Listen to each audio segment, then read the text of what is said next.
I still can't believe it happened. Sometimes I wake up in a cold sweat, just reliving that moment in the grocery store. I mean, who forgets their own child? Not just misplaces them for a second, but genuinely, completely forgets they even have them while out in public? And not just any parent, but a seemingly perfect, picture-ready influencer mom, whose entire online persona revolves around being the best mom ever. Was I wrong for what I did next? Tell me if you would have done the same thing, because honestly, I'm still wrestling with it. It all started subtly enough. I'm a pretty observant person by nature, and I also work a lot in social media marketing, so I recognize a certain type of person when I see them. This woman, let's call her Serena, was exactly that type. Always impeccably dressed, even for a Tuesday morning grocery run. Her hair was perfectly styled, and she had that glow that only comes from professional lighting and a very dedicated skincare routine. She had a massive, expensive-looking stroller, the kind that looks more like a small car, with all the attachments and cup holders you could imagine. And of course a phone constantly in her hand. My first encounter with her, if you could even call it that, was in the produce section. I was picking out some avocados, trying to find that perfect balance of ripe but not mushy, when I heard this bright, almost excessively cheerful voice. And that, my little avocado enthusiast, is how we pick the freshest greens for our super-duper healthy smoothie. I looked up to see Serena, beaming at her phone, which was propped up precariously on a pile of bell peppers. Her hand was dramatically pointing at a head of lettuce, and she was clearly mid-story for her Instagram or TikTok. Next to her, in the luxurious stroller, was a toddler, maybe 2 years old, looking utterly bewildered by the performance. The child wasn't even looking at the lettuce. Their eyes were fixated on a bright orange sticker on the side of the stroller. Serena wasn't talking to the child. She was talking at the child for the camera. It was a little cringy, but I brushed it off. We all have our quirks, and if her quirk was performative parenting for the internet, well, live and let live, right? I finished my avocado quest and moved on. A few aisles later, I saw her again, this time in the organic snacks section. She was holding up a bag of kale chips, striking a pose, and narrating something about guilt-free snacking for busy moms on the go. The toddler was still in the stroller, now looking even more bored, picking at a loose thread on their sleeve. Serena, meanwhile, was so engrossed in getting the perfect shot and delivering her lines that she nearly backed into an elderly woman with a shopping cart. The woman mumbled an apology, but Serena just gave a dismissive wave without even looking up, still adjusting her angle. I remember thinking, wow, she's really in her own world. But again, I just shook my head and kept moving. It wasn't my business, and I had my own groceries to worry about. I was trying to find a specific brand of artisanal crackers, which, let me tell you, is a quest in itself sometimes. The grocery store was one of those sprawling superstores, with multiple entrances and exits, a cafe, and even a small pharmacy section. It was always bustling, especially on a Saturday morning, which this was. The aisles were packed, carts were bumping, and the general hum of conversation and music filled the air. I had slowly made my way through most of my shopping list, meticulously comparing prices and ingredients, something I'm a bit obsessive about. I had just grabbed my last item, a fancy, overpriced bottle of sparkling water, and was heading towards the checkout lanes when I saw her again. This time, she was near the self-checkout area, which was, as usual, a chaotic mess of people trying to scan their own items, struggling with barcodes, and waiting for an attendant. Serena was standing there, phone once again in hand, but this time she wasn't filming.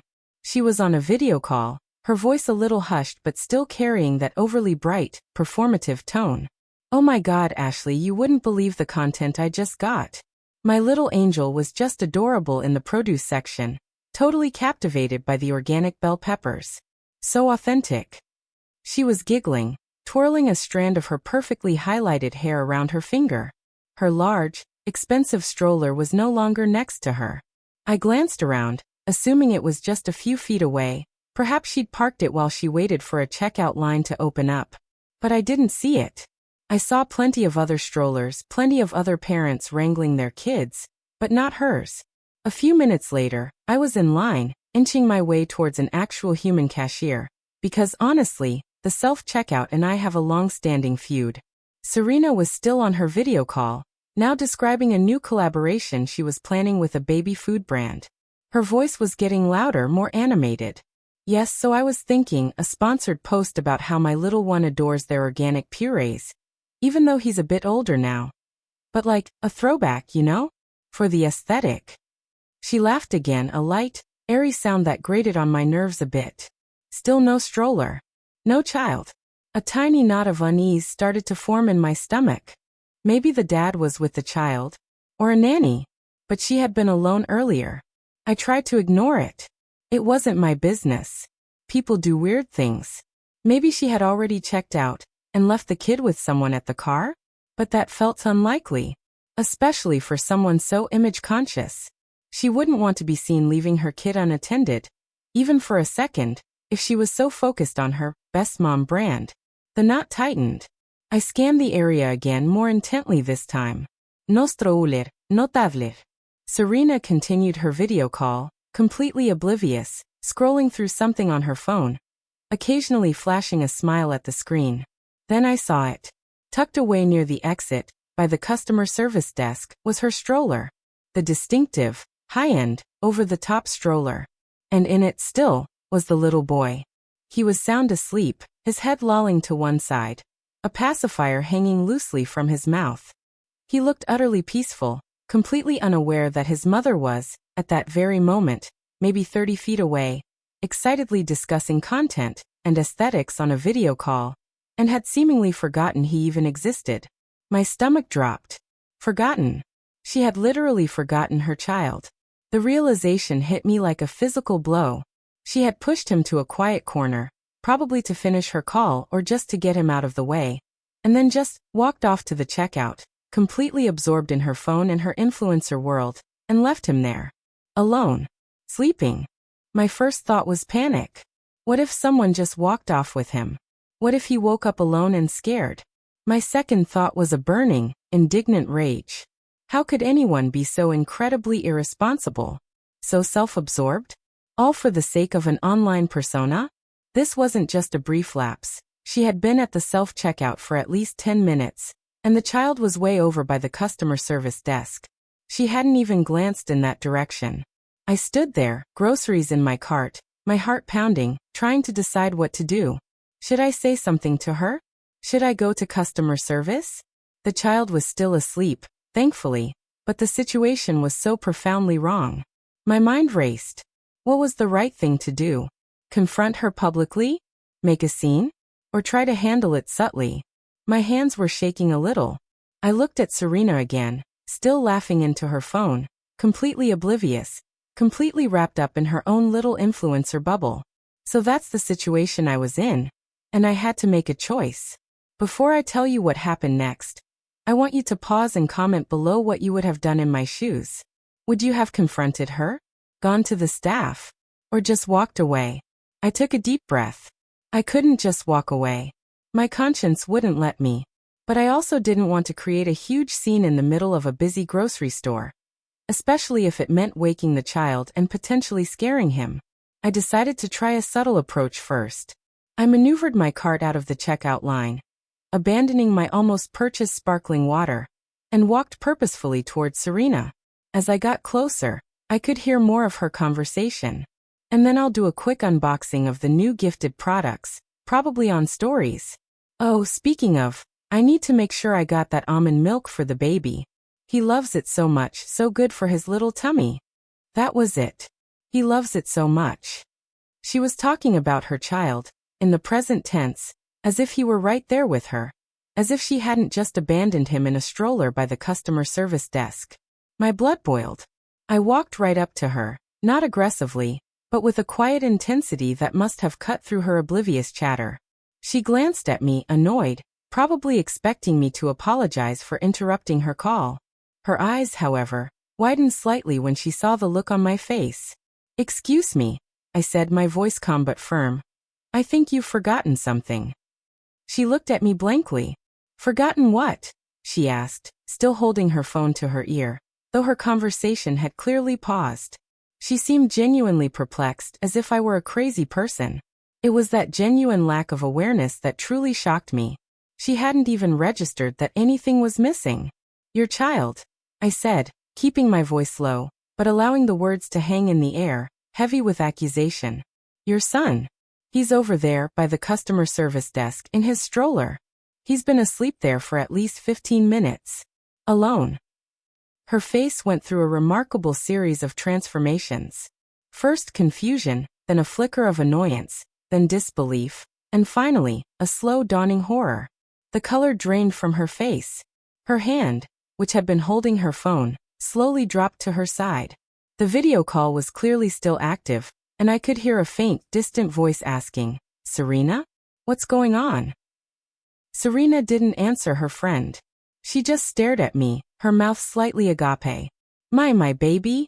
she whispered, as if the words themselves were foreign to her. "Yes, your baby," I repeated, my tone softening slightly, because despite my anger, I could see the genuine shock register on her face. "He's fine, he's asleep. But he's been alone for a while." She didn't wait for another word. She dropped her phone completely, it clattered to the floor, forgotten, and sprinted towards the customer service desk. It was a mad dash, a desperate, frantic scramble, completely devoid of her usual composed, influencer facade. Her perfect hair flew around her face. Her expensive clothes seemed to ripple with her sudden, ungraceful movement. People stared. I watched her go, a strange mix of satisfaction and pity washing over me. She reached the stroller, practically collapsing over it, frantically checking on her son. He stirred, finally waking up, probably startled by her sudden, panicked presence. He looked around a little confused, then saw his mom and a small, relieved smile spread across his face. Serena scooped him up, hugging him tightly, tears streaming down her face. She was muttering apologies, sobbing into his hair. I stood there for a moment, watching the scene unfold, and then quietly picked up her phone from the floor. The video call was still open, her friend's face a small, worried square on the screen. I briefly caught the friend's eye, shrugged, and then ended the call, placing the phone on an empty shelf nearby. I didn't want to engage with her or be seen as involved further.